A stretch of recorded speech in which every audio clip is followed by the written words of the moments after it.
Coach Tom here. Are you a smart tennis player? Look for more of these videos. I'm going to be doing a series of these videos. Are you a smart tennis player? Because if you are, you know how to adapt to mistakes that you make when you're playing. Okay, so it's understanding technique and the basic laws of physics. That's all it is. It's not complicated. Anyone can understand it. Okay, you're hitting your forehand in the net. Why is that happening? What would be your first thought? I mean, why are you hitting in the net? There's usually two culprits. Number one, you're a wrist roller. Okay, you're rolling your forearm. It's basically a forearm roll. Your forearm and wrist are rolling in the contact zone. You're going to have some shots that go in the net because your timing is not always going to be perfect. But I'm going to show you a way how you can always be vertical in the contact zone. So if you're a wrist roller, sometimes if you swing a little too early and you roll, racket face is tilted down, it's going to go in the net.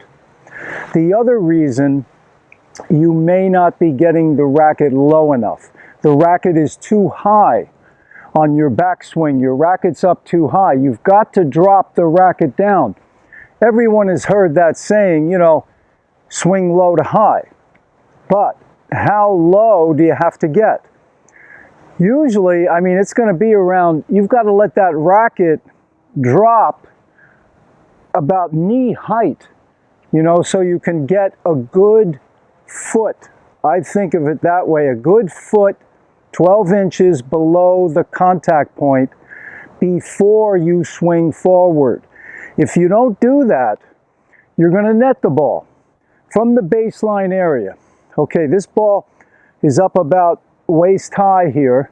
Now, even if I drop the racket, you know, to what, you know, a little bit lower than the ball and swing across, you're not going to clear. See, if the racket is, you know, close to the same level or even a little lower, you're still going to hit in the net. You've got to learn to let that racket drop about knee height. See, my racket here is about knee height. Now, it's not always knee height. Think of that foot below the ball. That's going to be the key. But on a waist high ball, it's going to be about knee height. So if the ball is here, I'm going to come down in here so I can swing up and get that net clearance. So I want to show you a quick drill you can do also to make sure if you're a forearm roller. Okay, simply stand next to a fence. Now let's say you're going to hit the ball about waist high. So there's your contact point.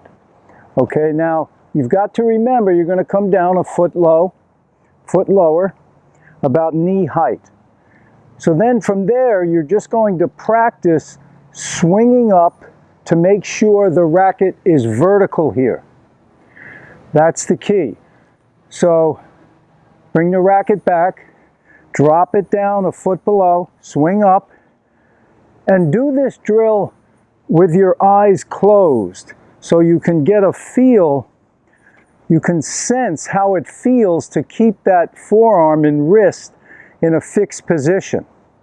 And then, remember, see, once you get to that contact point and you're vertical, just drive through the ball. Don't roll. Let the racket go through a little, then let your wrist and forearm relax and you can finish over here. But you want to get through the shot first. So that's a good drill to practice. Use that fence here.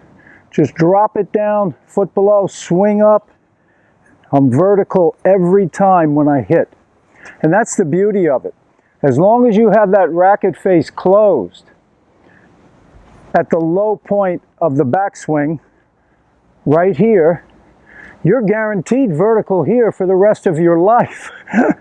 So, you know, the reason we make mistakes is because we've got movement, let's say, in the forearm too early. things like that. Okay, let's take a look in slow motion. Notice as I bring the racket back, the racket face is closed or facing down. Remember, if the racket face is closed at the low point of the backswing, which is right there, that's the low point. Now, I'm guaranteed vertical as long as I swing from the shoulder without using my wrist and forearm.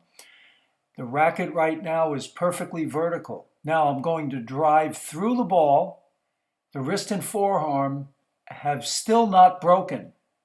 As you can see, the ball was gone. Now I'm breaking it right there on the finish.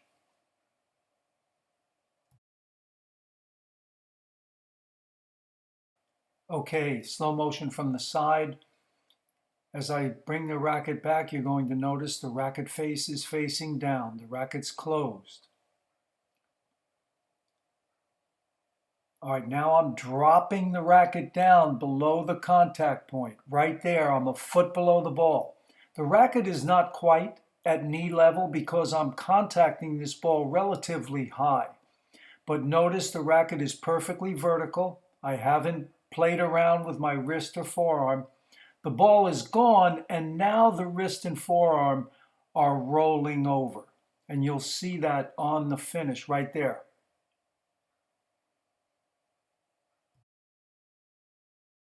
Okay, on this shot, I do hit the ball about waist high. So you can get a good idea that that racket on a waist high ball has to drop down somewhere around that knee on the rear leg, right there. Now, I'm a foot below the ball, swing up from the shoulder. Do not get wristy with the forearm. Don't roll the forearm or the wrist, and I'm guaranteed vertical at contact. Right there, the ball has left the strings and the wrist and forearm drive through, and they're rolling right now. As you can see, it's rolling over. You'll see it on the finish right there. Again, from the side, and this one really shows that wrist and forearm stays fixed through the contact zone. Okay, contact. Wrist and forearm have not broken. Now notice once this ball is gone, look at the racket. It's still vertical, driving through. Now as the tape rolls, you'll see that I roll the wrist and forearm and the racket comes across on the finish.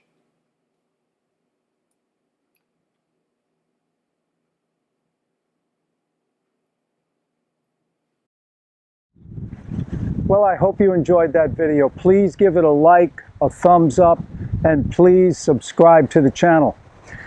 Okay, number one mistake by tennis players worldwide, hitting in the net. You now have the two most common reasons why that happens. So get out there and practice and make it a great one. All the best.